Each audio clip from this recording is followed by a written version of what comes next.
ఈ వీడియో ముఖంగా భారతమ్మకి హృదయపూర్వకంగా క్షమాపణలు తెలియజేయాలని నేను మీ ముందుకు రావడం జరిగిందండి. చూశాను ఒక అరగంట క్రితం కిరణ్ అనే ఒక తెలుగుదేశం కార్యకర్త ఏదో సందర్భంలో మాట్లాడుతూ భారతీయ వదినం మీద అలాగే పిల్లల మీద చాలా అనుచితమైన వ్యాఖ్యలు చేశాడు. అసలు ఇలాంటి మాటలు కొందరు మనసులో నుంచి ఎందుకు బయటకు వస్తున్నాయో నాకైతే అర్థం కాలేదు. రాజకీయం అంటే ఆల్మోస్ట్ ఇది ఒక యుద్ధం లాంటిది. యుద్ధంలో అవతల సైన్యం ఉంటుంది, యువతల సైన్యం ఉంటుంది. సైన్యంతో తలపడాలే తప్ప ఇంకా బలం ఉంటే రాజుతో కూడా తలపడవచ్చు, కానీ ఇంట్లో ఉన్న మహిళల జోలికి వెళ్ళకూడదు. అది ఎలాంటి వాడైనా ఎలాంటి సందర్భమైనా కానివ్వండి. నాకు మనస్ఫూర్తిగా చెప్తున్నాను, చాలా అంటే చాలా బాధ అనిపించింది. ఏదో నా ఇంట్లో మహిళల మీద, నా అక్క మీదో చెల్లి మీదో ఇలాంటి వ్యాఖ్యలు వస్తే మనసుకి ఎంత బాధ కలుగుతుందో అంత బాధ కలిగిందండి. నిజంగానే భారతమ్మకి ఆ పిల్లలు ఎవరైతే భారతమ్మ గారి జగన్మోహన్ రెడ్డి గారి పిల్లలు ఎవరైతే ఉన్నారో వాళ్ళు కూడా నా మేనగోడలు అనుకుంటాను నేను.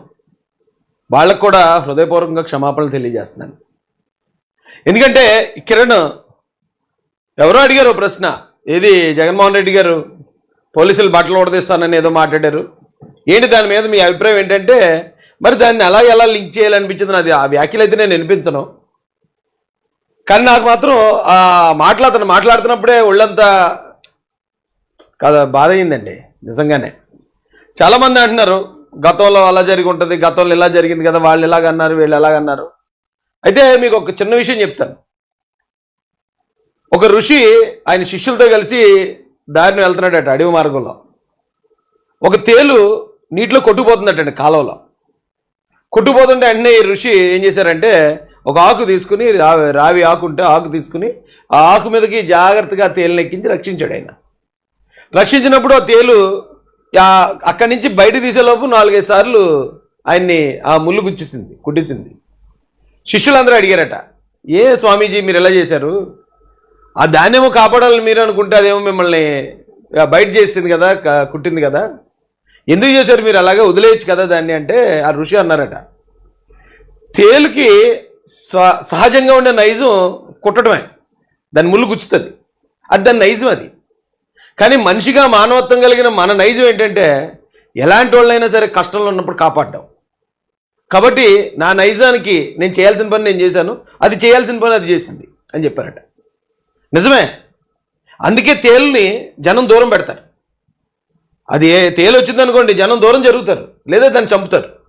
అదే ఒక ఋషి, ఒక గురుగారు వస్తే జనం లేచి నిలబడతారు, గౌరవిస్తారు, దండం పెడతారు. ఇక్కడ వైఎస్ఆర్సీపీలో అలా తేలు స్వభావం కలిగిన వాళ్ళు ఉన్నారు. వాళ్ళు కొడతారు, వాళ్ళు తిడతారు, వాళ్ళు కొట్టిస్తారు, వాళ్ళు చంపిస్తారు. కానీ తెలుగుదేశం పార్టీలో ఋషుల నైజం కలిగిన వ్యక్తులండి, చంద్రబాబు నాయుడు గారు కానీ లోకేష్ గారు కానీ తెలుగుదేశం పార్టీలో ఉన్న చాలామంది వాళ్ళు ఏంటంటే ఎదుటోళ్ళు మనకు అపకారం చేసిన వాళ్ళే అవనివ్వండి, అపకారం చేసినా సరే వాళ్ళకు ఉపకారం చేయాలని ఆలోచిస్తారు. ఎందుకు చెప్తున్నాను ఇదంటే, నాకు ఈ విషయం అరగంట ముందు తెలిసింది. మరి ఇతను ఎప్పుడు మాట్లాడాడో తెలీదు. కిరణ్ అతన్ని పార్టీలను సస్పెండ్ చేయడం అయిపోయింది, అతని మీద కేసు నమోదు అయిపోయింది, అతను ఆల్రెడీ అరెస్ట్ చేశారండి తెలుగుదేశం పార్టీ ఆదేశాలతో. గత ప్రభుత్వ హయాంలో ఆయన చాలా ఇంటర్వ్యూల్లో మాట్లాడడం, చాలా వీడియోలు మాట్లాడడం, చాలా గట్టిగానే నిలబడ్డ వ్యక్తే. కానీ నోటి నుంచి వచ్చిన ఒక్క మాట తన జీవితాన్ని మొత్తం తలక్రిందులు చేసింది ఈరోజు. ఎందుకంటే అతను ప్రతిపక్షంలో ఉన్నప్పుడు ఎన్నో ఆటుపోట్లకు ఎదుర్కొని ఆయన నిలబడి ఉంటాడు, ఎన్నో తిట్లు తిని ఉంటాడు, అవమానాలు పడి ఉంటాడు. తీరా గవర్నమెంట్ అధికారంలో ఉన్నప్పుడు ఇప్పుడు ఏ గవర్నమెంట్ కోసం అయితే అతను పనిచేశాడో అదే గవర్నమెంట్ చేతిలో అతను అరెస్ట్ అవ్వడం అనేది కేవలం అతను నోటి మాట. అందుకే మనం మాట్లాడేటప్పుడు 1-10 సార్లు ఆలోచించాలండి. మహిళల గురించి మాట్లాడేటప్పుడు ఇంకా జాగ్రత్తగా మాట్లాడాలి. మాట్లాడకపోతే ఇక ఇలా జీవితాలు తలక్రిందులు అయిపోతాయి. ఇప్పుడు జనరల్గా ఎవరైనా అయితే చంద్రబాబు నాయుడు గారు లోకేష్ గారి స్థానంలో ఉంటే జస్ట్ అతను సస్పెండ్ చేసి వదిలేయచ్చు. ఎందుకంటే గతంలో ఏదైతే చంద్రబాబు గారికి లోకేష్ గారికి ఎదురైన మాట ఉందో ఇప్పుడు అదే మాట ఇతను మాట్లాడాడు. అవును, ఆ మాటకి ఇతను కౌంటర్ అన్నట్టు అనుకోవచ్చు. జనరల్గా అయితే ఇదే వైసీపీ ఉంటే అతను అసలు ఏమి అనపోనేమో, మమ్మల్ని తిట్టాడు కాబట్టి తిట్టాడు, బీపీఎస్ తిట్టాడు అంటారు వాళ్ళు. అసలు వాళ్ళ రూల్సే వెరైటీగా ఉంటాయి. కానీ ఆ కౌంటర్ అనుకోవచ్చు, సరే ఒక అడుగు ముందుకేసి సస్పెండ్ చేశారు, సస్పెండ్తో వదిలేయచ్చు. కానీ అతని మీద కేసు పెట్టారు. కేసు పెట్టడమే కాదు అరెస్ట్ కూడా చేయించారు. అంటే చెడ్డోడు ఎలా ఉంటాడంటే అండి, చెడ్డోడిని ఎవరైనా బాధ పెట్టారు అనుకో, నన్ను ఈ బాధ పెట్టాడు కాబట్టి ఇదే బాధ ఆడికి కూడా పెట్టాలనుకుంటాడు. కానీ మంచోడు ఏమనుకుంటాడంటే తను ఎవరైనా బాధ పెట్టినప్పుడు ఆ మాట వల్ల నేను ఎంత బాధపడ్డాను కదా, ఇదే బాధ ఇంకెవరో పడకూడదు అనుకుంటాడు. ఇక్కడ చంద్రబాబు నాయుడు గారు, లోకేష్ గారు అదే అనుకున్నారు. ఆ మాటకున్న ఆ బరువు ఎంత, ఆ మాటకున్న బాధ ఎంత అనేది వాళ్ళకి తెలుసు కాబట్టి అదే మాట ఎదుటోళ్ళు అనుభవిస్తున్నప్పుడు, ఎదుటోళ్ళు పడుతున్నప్పుడు వాళ్ళ బాధను కూడా అర్థం చేసుకున్నారు.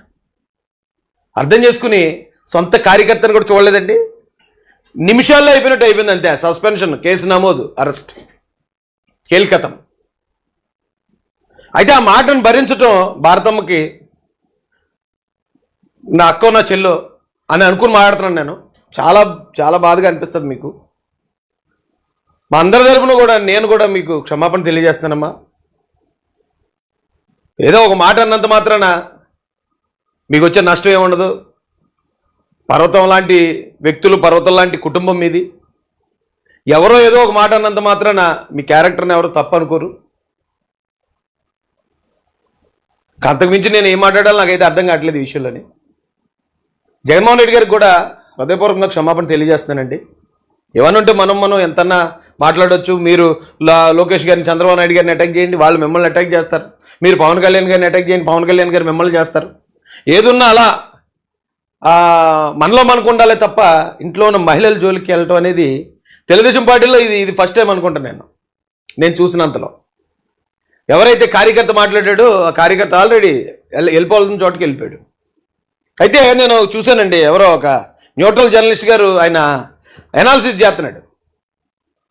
ఇతను కిరణ్ మాట్లాడిన మాటని టీడీపీ మాట్లాడించిందని ఎందుకు అనుకోకూడదు, లోకేష్ గారు మాట్లాడించారు ఎందుకు అనుకోకూడదు అని న్యూట్రల్ జర్నలిస్ట్ అని ముసుగులో ఒక వ్యక్తి మాట్లాడుతున్నాడు.